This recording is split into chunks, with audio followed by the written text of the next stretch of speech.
ദിവ്യാത്മാക്കൾക്കെല്ലാം വിനീതമായ നമസ്കാരം.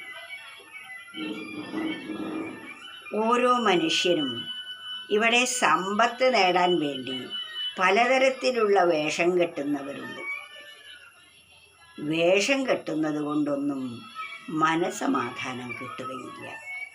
മനസ്സടങ്ങിയാൽ മാത്രമേ നമുക്ക് യഥാർത്ഥമായ സുഖം ലഭിക്കുകയുള്ളൂ. പല വിഷയങ്ങളിലും ഓടിക്കൊണ്ടിരിക്കുന്ന മനസ്സിനെ ശാശ്വതമായ വിഷയത്തിലേക്ക്, ഏകമായതിലേക്ക് തിരിച്ചു വിടുമ്പോൾ നമുക്കൊരിക്കലും നശിക്കാത്ത സന്തോഷത്തിൻ്റെയും സുഖത്തിൻ്റെയും ആനന്ദത്തിൻ്റെയും ഉടമയായിത്തീരും നമ്മൾ ഓരോരുത്തരും. ആ കുറച്ച് സമ്പത്ത് നേടിക്കഴിഞ്ഞാൽ പിന്നെ നമുക്ക് എന്തുമായി പരമസുഖമായിരിക്കും എന്നാണ് പലരും കരുതുന്നത്. അതൊരിക്കലും സത്യമല്ല. അതിനുവേണ്ടി പല വേഷം കെട്ടുകയും ചെയ്യും.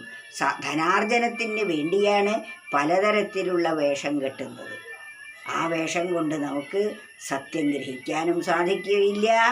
സമ്പത്ത് കിട്ടിയാൽ ആ സമ്പത്ത് കൊണ്ട് സമാധാനവും ഉണ്ടാവുകയില്ല. അതിനാൽ ഒരു കവി പറയുകയാണ്, തലതാടി നീട്ടിയിട്ടു കാര്യമെന്ത്, തലമൊട്ടയിട്ടിട്ടു കാര്യമില്ല, ഉലകത്തെ തോൽപ്പിക്കാം വേഷാവിധാനത്താൽ, ഉദരം ഭരിച്ചിടാം എന്നറിയൂ. അതിനെ അത് പറ്റുള്ളൂ. ഉദരം ഭരിക്കാൻ, വയറ് നിറയ്ക്കാൻ മാത്രമേ ഈ പലതരത്തിലുള്ള വേഷം കെട്ടൽ കൊണ്ട് നമുക്ക് നേടാൻ സാധിക്കുകയുള്ളൂ. അതുകൊണ്ട് വേഷത്തിലല്ല പ്രധാനം എന്ന് മനസ്സിലാക്കണം. തല താടി നീട്ടിയിട്ടു കാര്യമെന്താ? തലയും താടിയും ഒക്കെ നീട്ടിയിട്ട് എന്താ പ്രയോജനം? തലമൊട്ടയിട്ടിട്ടു കാര്യമില്ല. ചിലര് തലയും താടിയും നീട്ടും, ചിലര് തലയും മൊട്ടയടിക്കും, താടിയും മൊട്ടയടിക്കും. ചിലര് തല മൊട്ടയടിക്കും, താടി വളർത്തും. ചിലര് താടി വടിക്കും, തല വളർത്തും, തലമുടി വളർത്തും. ഇങ്ങനെ പലതരത്തിൽ പലരും കാട്ടിക്കൂട്ടാറുണ്ട്. അതുകൊണ്ടൊന്നും വിശേഷിച്ച് ഒരു പ്രയോജനവും ഇല്ല എന്ന് മനസ്സിലാക്കൂ. അങ്ങനെയുള്ള പലതരത്തിലുള്ള വേഷം കെട്ടിയാലൊന്നും നമുക്ക് സമാധാനമുണ്ടാവില്ല.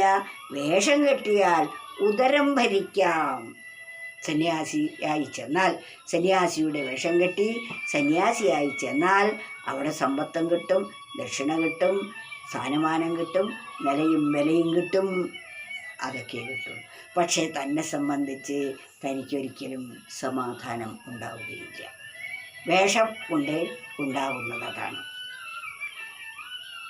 തലതാടി നീട്ടിയിട്ടു കാര്യമെന്ത്, തലമൊട്ടയിട്ടിട്ടു കാര്യമില്ല, ഉലകത്തെ തോൽപ്പിക്കാം. ഉലകം എന്ന് പറഞ്ഞാൽ ഈ ലോകരെ തോൽപ്പിക്കാൻ കഴിയും. ഇതുകൊണ്ടൊക്കെ ഉലകത്തെ തോൽപ്പിക്കാം വേഷാവിധാനത്താൽ, ഉദരം ഭരിച്ചിടാം എന്നറിയൂ. പഴപ്പിന് വയറ് നിറയ്ക്കാൻ ഇതൊക്കെ സഹായിക്കും. അല്ലാതെ സത്യത്തെ ബോധിക്കാൻ ഇതൊന്നും തന്നെ സഹായകമല്ല എന്ന് നാം എപ്പോഴും ബോധിച്ചിരിക്കേണ്ടതാണ്.